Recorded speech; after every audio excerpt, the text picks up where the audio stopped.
तुम्हा सर्वांचं माझ्या यूट्यूब चॅनलमध्ये स्वागत आहे. Aryan Raut YouTube channel. जय शिवराय, श्री स्वामी समर्थ भावांनो. तर आपला मित्र आहे नितीन साळवी, त्याच्या शॉपचं आपलं ओपनिंग झालेली आहे. त्यांनी शॉप टाकलं आहे, आईस्क्रीम कॉर्नर वगैरे, जसं काय दुधाचे सर्व मटेरियल आहेत. तर इथं तिने त्याकडे गावचे काय बोलतात त्याला, कोकणातली, हे आपलं BMC मैदान आहे.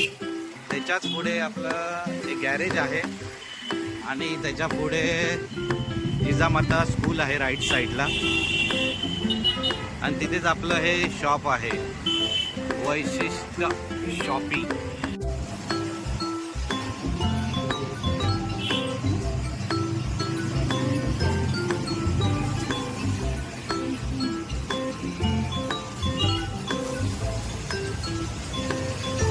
आप्पापाडा जिजामाता रोड आहे.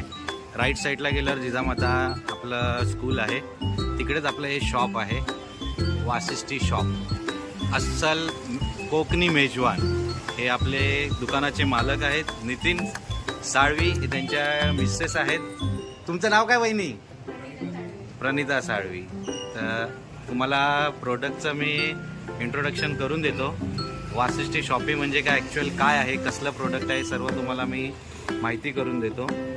दुकानाचे मेन वैशिष्ट्य असं आहे, वासिष्ठी शॉपिंग म्हणजे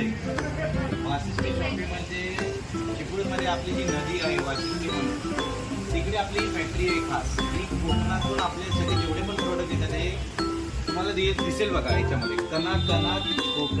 आणि खास करून हे कोकणी शेतकऱ्यापासून कोकणी माणसापर्यंत प्रोडक्ट आपल्याला आपल्या कोकणी माणसापर्यंत पोहोचवण्याचाच एक आपला भावाचं काय म्हणतात त्याला वैशिष्ट्य आहे, महत्त्व आहे की ते आपल्याला फक्त ते मेन आपले प्रोडक्ट आहे जे कोकणातले, ते आपल्याला आपल्या कोकणी माणसापर्यंत पोहोचवायचं आहे. तुम्ही मिसळ, मुंबईमधले भरपूर मिसळ तुम्ही खाल्ला असणार पदार्थ, पण हे आहे जे प्रोडक्ट आहे ते आपलं कोकणातलं आहे. आणि भावाचं हेच प्रयत्न चालू आहे की आपल्या कोकणी माणसांना कोकणातले पदार्थ, जसं काय कोकणातलं उत्कृष्ट असा दर्जा दिलेला दूध आहे, दही आहे, श्रीखंड आहे. आपल्या घरी पाहुणे आले की आपण खास करून ते पदार्थ आपण मागवतो घरी. आणि आपल्या कणाकणात कोकण असलेलं तूप आहे. घरात काही फंक्शन असेल तर आपण गरमीच्या याच्या सीझनमध्ये मागवतो. आईस्क्रीम आहे, परत आपलं फ्लेवर्ड मिल्क आहे, ताक आहे, आपण गरमीमध्ये जास्त करून यूज करतो. त्यानंतर लस्सी आहे, खास करून आपण थंड पेयामध्ये. आणि पनीर. तुम्हाला तर माहिती आहे पनीर हे आत्ताच्या काळामध्ये किती डुप्लिकेट प्रमाणामध्ये भेटत आहे, पण आपल्याकडे डुप्लिकेट आणि नकली असं काही नाही आहे. आपलं फक्त ध्येय एवढं